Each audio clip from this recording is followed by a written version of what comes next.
వరకు నేను అవైలబుల్ గా లేను, రాను అని చెప్పి కేసీఆర్ గారు పోలేదు. ఆ టైంలో ఆంధ్రప్రదేశ్ లో జగన్ గారి గవర్నమెంట్ ఈ పోతిరెడ్డి పాడు ప్రాజెక్టు కోసం టెండర్స్ పిలిచింది సార్. వన్స్ ఆ టెండర్స్ ఫినిష్ అయిపోతే వాళ్లకు టెండర్స్ వెళ్ళిపోతే మన హక్కులు పోతాయి అని చెప్పేసి గజేంద్ర షెకావత్ గారు ఈ రాష్ట్ర ప్రభుత్వానికి లెటర్ కూడా రాయడం జరిగింది సార్. అయినా కూడా కేసీఆర్ గారు ఆ రోజు అఫెక్స్ కౌన్సిల్ మీటింగ్ కి వెళ్ళలేదు, అక్కడ మాట్లాడలేదు. అక్కడ జగన్ గారు టెండర్స్ పిలిచిండ్రు, కాంట్రాక్టర్లకు కాంట్రాక్ట్లు ఇచ్చిండ్రు. ఆ తర్వాత పోయి మళ్ళా ఏ సోయితోటి పోయిండో నాకు అర్థం కావట్లేదు. మరి 70,000 పుస్తకాలు 80,000 పుస్తకాలనే చదివినంటాడు. నదులకు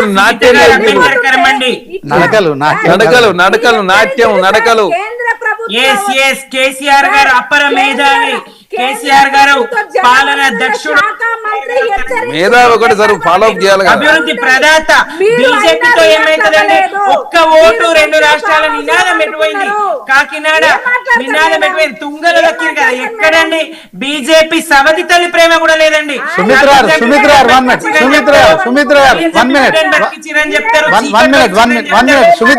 మూసిచ్చిరని చెప్తారు. తెలంగాణ మీద ఒక్క అనుకూలమైన మాట మాట్లాడిండ్రా? ఒక్క రూపాయి అదనంగా తీసుకురాగలిగిందా? ఏం చేస్తారండి బీజేపీ? ఎక్కడండి రాష్ట్రం గురించి మాట్లాడే అర్హత లేదు.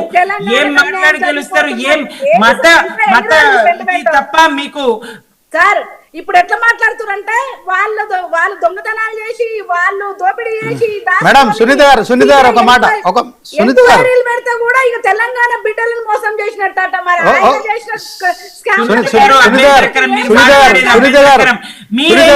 చెప్పండి, ఏం చేసిరో 12 సంవత్సరాల్లో తెలంగాణకు ప్రత్యేకంగా చేసింది ఏమున్నదో చెప్పండి.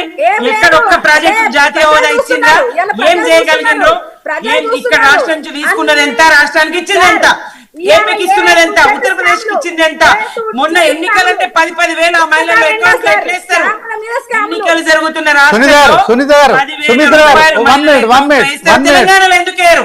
తెలంగాణ మహిళ కాదా? మీరు మహిళ ఉండి ప్రశ్నించరా? తెలంగాణ మహిళల ఖాతాల్లో కూడా 10,000 వేయించండి.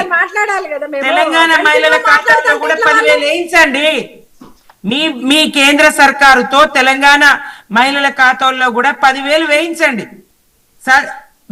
అది ఎట్లా తెలంగాణకు? ఎక్కడికి మీకు అర్హత? తెలంగాణ గురించి మాట్లాడే అర్హత బీజేపీకి లేదు. వీళ్ళకి ఏమి ఆప్షన్స్ లేవు. ఎలక్షన్లలో ఇప్పుడు ఓట్లు దండుకోవాలంటే ఒక సానుభూతి పెట్టాలి.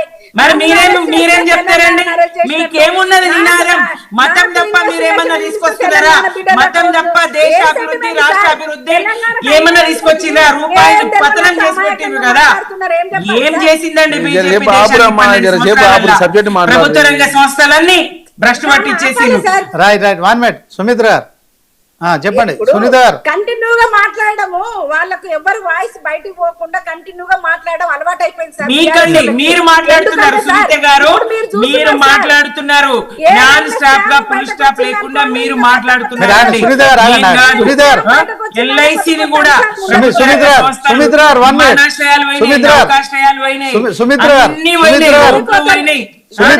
ప్రభుత్వ రంగ సంస్థల్ని మరి మీరు సుమిత్ర 1 minute సుమిత్ర గారు ఆగండి. ఒక మాట సునీత గారితో ఒక క్లారిటీ తీసుకోవాలి. ఇప్పుడు బీజేపీలో కీలకంగా చంద్రబాబు ఉన్నారు.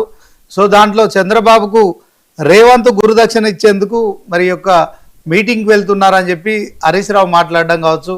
నిజంగానే బీజేపీ కత్తి మరి చంద్రబాబు రేవంత్ ద్వారా పొడుస్తున్నారని చెప్పి కూడా మాట్లాడే అలాంటి మీనింగ్లో మాట్లాడడం కావచ్చు. బీజేపీ తరఫున మీరేం చెప్తారు సార్? ఇందాక మన ఎనలిస్ట్ గారు చక్కగా చెప్పారు ఇక్కడ ఏం చేయాలి, ఏం చేయకూడదు. ఇక్కడ దీనికి ట్రిబ్యునల్స్ ఉన్నాయి. ఆ ట్రిబ్యునల్స్ ఏ రాష్ట్రానికి ఎంత వాటా ఉంది, ఏ విధంగా కేటాయింపులు వేయాలి అది చూసుకుంటది సార్. కేంద్ర ప్రభుత్వం వచ్చి ఇక అక్కడ చంద్రబాబు నాయుడు తోటి ఉంది, ఇక్కడ మహారాష్ట్రలో మా గవర్నమెంట్ ఉంది, ఇంకోటి అని చెప్పి అడ్డగోలుగా ఇస్తారా సార్? అట్లా ఉండదు కదా. అక్కడ ట్రిబ్యునల్స్ ఉన్నాయి, కోర్టులు ఉన్నాయి, ఇవన్నీ ఉన్నాయి. కళ్ళు మూసుకొని చూస్తారా సార్? అది కాదు కదా. ఇక్కడ మా హయాంలో ఉండవా ఉండవా అండి ట్రిబ్యునల్స్? లేదా సార్? BRS పాలిస్తున్నప్పుడు ట్రిబ్యునల్స్ ఉండవా? తెలంగాణ కోసం మేము పోట్లాడమా సార్? తెలంగాణ రక్షణ ఏదో హక్కుల కోసం కానీ, తెలంగాణ బిడ్డల హక్కుల కోసం కానీ ఇవాళ రోడ్ల మీద పడి మేము ప్రభుత్వం మీద పోట్లాడేది మేము సార్. ఇవాళ ఈ రోజు కిషన్ రెడ్డి ప్రతిపక్షంలో ఉన్నామనే పాత్ర మీకు గుర్తుందా అండి సునీత గారు? అసలు బీజేపీ ప్రతిపక్ష పాత్ర పోషిస్తున్నదా? అవును, ప్రతిపక్షంలో ఉన్నామనే స్పృహ ఉన్నదా? ప్రతిపక్ష పాత్ర పోషించడం రేవంత్ రెడ్డి గారికి ఒక రక్షణ కవచం కదా బండి సంజయ్ గారు, రఘునందన్ రావు గారు, కిషన్ రెడ్డి గారు, రేవంత్ రెడ్డి గారి ప్రభుత్వాన్ని బహుశా రాహుల్ గాంధీ గారు కూడా ఆ స్థాయి రక్షణ ఇవ్వరేమో. మీరు బడే బాయ్ గారు ఇస్తున్నటువంటి రక్షణ మామూలు రక్షణ కాదు. సుమిత్ర గారు అసెంబ్లీకి ఎందుకు రాలే? ఎందుకు చర్చ పెడితే చర్చలు మీరు ప్రశ్నించిండ్రా? ముఖ్యమంత్రిని విమర్శిస్తే మైక్ ఇవ్వమంటే మీరు బైకాట్ చేయరా?